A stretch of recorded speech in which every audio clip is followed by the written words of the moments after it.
In the classroom, the female teacher subtly lifted the hem of her skirt, briefly revealing her suspender stockings. She then leaves a room number on the bottom corner of a textbook, hoping the boy will understand her hint. Stig, innocent and naive, is unsure at first, so after school, he deliberately stays behind, using a question as an excuse to be alone with his teacher, Viola. When returning her dictionary, he intentionally lets it brush against Viola's calf. Viola stays silent just as he expected, confirming Stig's suspicion. At the moment their eyes meet, the seed of a twisted romance begins to take root in their hearts. This movie is not a cliché fairy tale of a teacher-student romance. It is a brutal game involving power, lust, growth, and destruction. The next day, Stig volunteers to go upstairs with Viola to fetch teaching supplies. In the process, Stig accidentally breaks a handrail, and Viola rushes over to help. The principal happens to pass by, instantly giving them a legitimate reason to be huddled together. Afterward, they go upstairs together, their locked gazes filled with restlessness.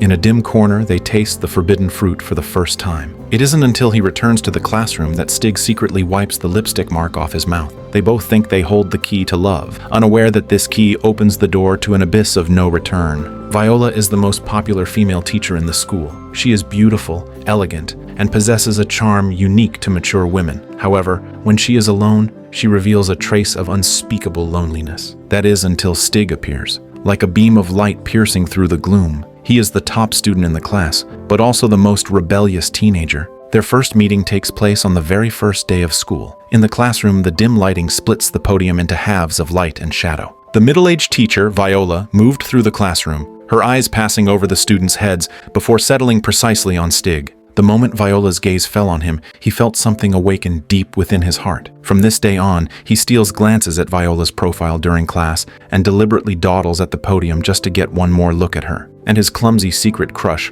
under Viola's active probing, quickly ferments into a wildfire. During class every day, he talked about adult topics with his classmates, and after class, he would even compare himself with others in the bathroom. One day, a classmate hands him a piece of chewed gum. Stig shapes it in his mouth and uses a slingshot to accurately shoot down a fly in the classroom. Stig's behavior successfully catches Viola's attention. She keeps Stig behind after school. She lectures Stig not to share gum with others, as it easily spreads disease. Viola knows full well that Stig is discussing adult topics with his classmates, yet she demands he take out the note passed around in class and read it to her. The explicit content is too shameful for Stig to utter, and he stands there frozen, at a loss. Viola could only snatch the note and read it herself. After reading it, instead of getting angry, she said with evident interest, Jag tror herrarna har en något överdriven uppfattning om den manliga potensen.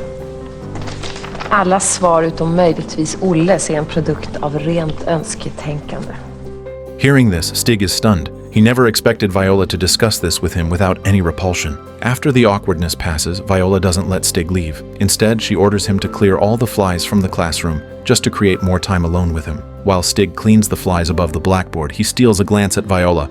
Her pale neck sends his imagination running wild. Viola seems to sense it. She turns to see Stig staring at her, but she doesn't scold him. Instead, she allows him to continue peeping. She enjoys the sensation of being watched. From then on, Stig becomes deeply infatuated with Viola. The beginning of this relationship is filled with fatal temptation. Viola is like an experienced hunter, precisely capturing Stig's every reaction. She uses her status to give him special care in class and sends him hints with her eyes. She often keeps Stig behind after class and arranges to meet him in the corner of the library. She teaches him adult games but refuses to tell him the rules. Stig drowns in this distorted love, thinking he is the happiest person in the world, unaware that he is merely a tool for Viola to relieve her loneliness and a weapon against her unhappy marriage. Immersed in this love affair, Stig completely fails to notice the secret crush of the girl next door, Lisbeth. She deliberately orchestrates accidental meetings when Stig goes out, just to exchange a word with him. He offers a few polite words and leaves in a hurry. However, when he rushes to the cinema, he is still 10 minutes late. Fortunately, this job is easygoing and allows him to watch movies for free. Just as Stig is entranced by the film, a hand reaches for the candy he is selling. Stig turns around and discovers it is his older brother, Sig. Sig is in the Navy, and Stig worships him because his brother can find female companions wherever he goes. He wants to grow up quickly and be just like him. Ever since Viola's initial probe, Stig constantly steals glances at her office. Viola notices Stig's peeping, which makes her desire uncontrollable. But this relationship is twisted after all, so Stig can only indulge in his fantasies about Viola, burying his love deep in his heart.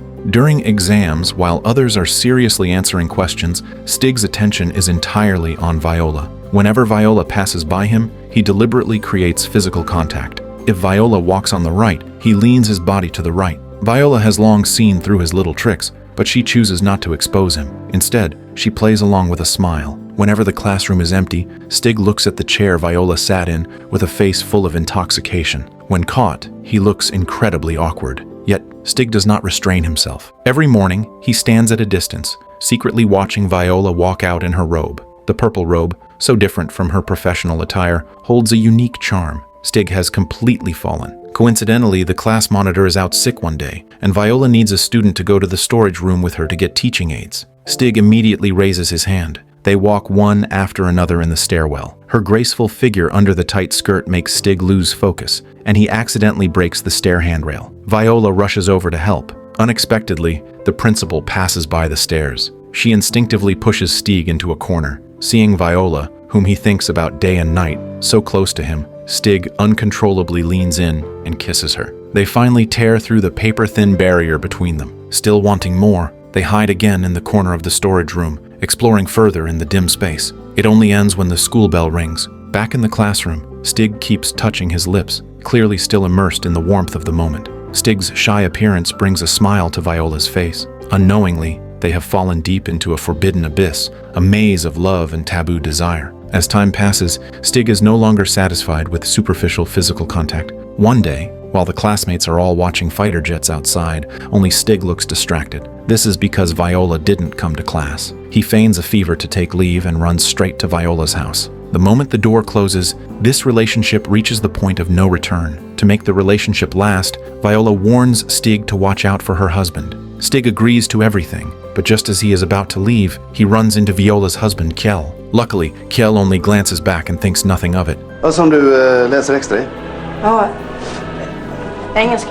Stig is so nervous he stammers, exchanges a few pleasantries, and leaves in a rush. However, with tutoring as an excuse, he becomes bolder. In class, he and Viola exchange flirtatious glances, seeking thrills right in the school. After school, he brazenly goes to Viola's home. After a while, Stig figures out Kjell's schedule. Viola's home becomes their frequent meeting place. Sometimes, when he can't sleep at night, he sneaks into her house. On Viola's birthday, Stig specially prepares a bouquet of flowers for her. But before he can wait for Viola, Kjell suddenly comes home. Terrified, Stig hides in a corner, afraid to speak. Kjell, however, suspects nothing. Instead, he proudly tells Stig where he hides his liquor. Then, he starts chatting with Stig. He works as a salesman, and the immense pressure of the job has driven him to alcoholism. After a few drinks, Kjell becomes dead drunk, pulling Stig into a conversation to vent his grievances. This is the first time Stig feels the pressure of adulthood. But this experience doesn't stop Stig. In fact, one day, taking advantage of Kjell being drunk, he spends the night at Viola's house. Viola dotes on Stig and even helps him ask for leave from school, though she almost slips up during roll call. While enjoying Viola's care, Stig begins to feel guilty towards Kjell. After all, whenever Viola isn't around, Kjell talks to him like a father, playing his treasured music and sharing stories from his work. Influenced by Kjell, Stig falls in love with music. He borrows a record, wanting to listen to it with his family. His strict father tells him to stop playing it, but Stig deliberately turns up the volume. This is the first time he dares to defy his father, marking their first conflict. They grapple with each other relentlessly. Afterward, he goes to Viola's house for comfort. Unexpectedly, Kjell returns early again. Kjell sits quietly at the dining table and waves to Stig, but the robe Stig is wearing exposes everything. He thinks Kjell will beat him up. Surprisingly, Kjell shows no sign of anger. Instead, he talks to himself about his past. It turns out Kjell also committed an act of infidelity. Once, while drunk, he had a one-night stand and accidentally left his lover's stockings in the back seat of the car. His wife found out, and they had a huge fight. Since then, he has felt guilty toward his wife, even allowing her to have affairs with others. Kjell complains about the harms of drinking while gulping down alcohol to numb himself. It isn't until Stig sits down beside him that he finally chokes up. Yet he doesn't blame Stig at all. Instead, he makes up his mind to quit drinking. He pours all his hidden stash down the sink, deciding to make a clean break with his past self. But just a few days later, he forgets his vow completely. Kjell explains there is a reason for his drinking this time. He lost a large sum of money due to a bad investment and must sell the house to cover the debt. Seeing Kjell's pitiful state, Stig's guilt intensifies. While Kjell is unconscious, Viola urges Stig to go to the bedroom quickly. But this time, Stig doesn't do as before. He goes in, grabs a blanket, and covers Kjell. From then on, Stig stops indulging in that forbidden love and tries to reclaim the vitality of youth. One day, while dining with neighbors, Lisbeth secretly takes him to her bedroom. She locks the door, saying she wants to show him something he has never seen. When Stig closes his eyes, she takes off her clothes. But his evasive eyes disappoint Lisbeth greatly, and she angrily tells Stig to leave. After this incident, Stig begins to reflect on his twisted relationship. He no longer craves Viola's embrace. Instead, like Kiel, he develops a love for music. He can't understand why Viola doesn't choose to divorce Kiel when she knows he cheated. From then on, Stig acts like a different person. No matter how Viola tempts him, he remains unmoved. After class, he sneaks into the gym and hides inside a vaulting box. Seeing Lisbeth nearby, he secretly tosses her a note. Lisbeth quickly sends her friend away and hides in the box with him. They are pushed into the gym, and countless girls jump over them. Only after everyone leaves do they crawl out, their faces flushing red. Finally, Stig finds a normal romance. However, a sudden change hits his family. The military sends an urgent letter. The warship his brother served on has been sunk. Filled with grief, he hides in the kitchen and drinks hard liquor, just like Kel. The cruelty of growing up pierces his soul like a blade. Worried his mother can't handle it, he turns off the radio news about salvaging the wreckage. But the sound from the neighbor's radio still drifts over. He pretends to help his mother with chores. To mask the sound from next door, he turns the faucet on full blast. However, the more he tries to hide it, the more his mother senses something is wrong. He sits before her, suppressing his sorrow to comfort her. With his father working away year-round, he must shoulder the responsibility for the family. In the days that follow, Stig goes to work at the cinema immediately after class. The neglected Viola can finally no longer stand the loneliness and comes to the cinema where Stig works. Lisbeth is also there. She hasn't been able to find Stig, so she comes out looking for him. The result is that she walks in on a shameful scene between them. Stig's first love ends abruptly just like that. The next day, he finds Viola, hoping to end this forbidden relationship. But Viola opens her blouse. Seeing Stig's reluctance, she smashes a bottle and forces Stig to comply. The betrayal of two relationships has left her life in tatters. Although Stig eventually submits to the crazed Viola, she senses his coldness. Therefore, she makes a decisive move. The next day, she goes to the principal. Accusing Stig of repeated harassment, she asks the school to punish him. In the principal's office, Stig is unable to defend himself. He rushes into the classroom to find evidence, but when he opens the notebook, the evidence has already been destroyed by Viola. He rushes to Viola's house, hoping Kiel, who knows everything, will testify for him. Kiel is still drinking his sorrows away, only wanting to maintain his pitiful marriage. Seeing his cowardice and endurance, Stig is completely out of options. He returns to class, silently waiting for expulsion. Unexpectedly, what arrives is the news that his brother's body has been found. The family's last shred of hope is extinguished. Stig stays at the cinema for a whole day, repeatedly watching the short film of his brother being pulled from the water. He once hoped so much to grow up like his brother, but his brother has left this world forever. At the memorial service, everyone stands in silence. The orderly military song is sung slowly, appearing so sorrowful in this moment. On the way home, his mother mentions Stig's expulsion for the first time, but she doesn't blame Stig. Instead, she blames herself. During this time, Stig feels he has grown up. He subconsciously looks for his father, but his father isn't in his seat. After searching for him, he finds his father standing alone at the rear of the train. Although his father is always away working, his love for his son is thicker than anyone's. His father sings the funeral song loudly with a hoarse voice, as if this way he can stay with his son a little longer. Stig sees his father's fragile side for the first time. He finally understands that becoming an adult is not as mysterious as he imagined. To completely cut ties with Viola, Stig bravely walks into the assembly hall and heads straight for her. He decisively humiliates Viola in front of everyone. Sure enough, Viola's eyes immediately dodge his. She knows well the pressure she will face if this affair is exposed. With his purpose achieved, Stig says nothing more, simply returning to the classroom alone. Those textbooks were the bond of their first secret meeting, but now he takes them all out. He finally realizes that the adult topics that once filled his brain are merely the most ordinary matters in the world. When he truly understands his father, that is the mark of truly growing up. Lust och fagring store,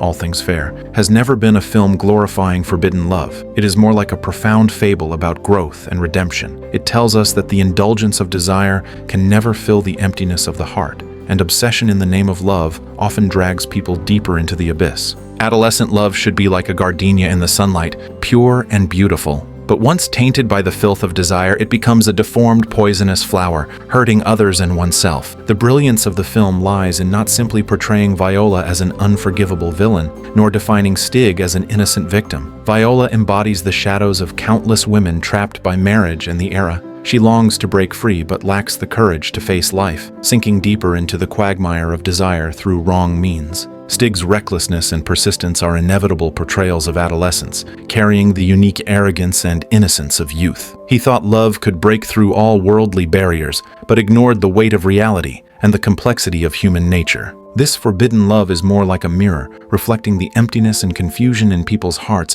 against the backdrop of World War II. The dark clouds of war press on everyone's heart, and life seems to have lost its direction. So, some seek comfort in the indulgence of lust, and some seek sustenance in ignorant love. But in the end, it is all in vain.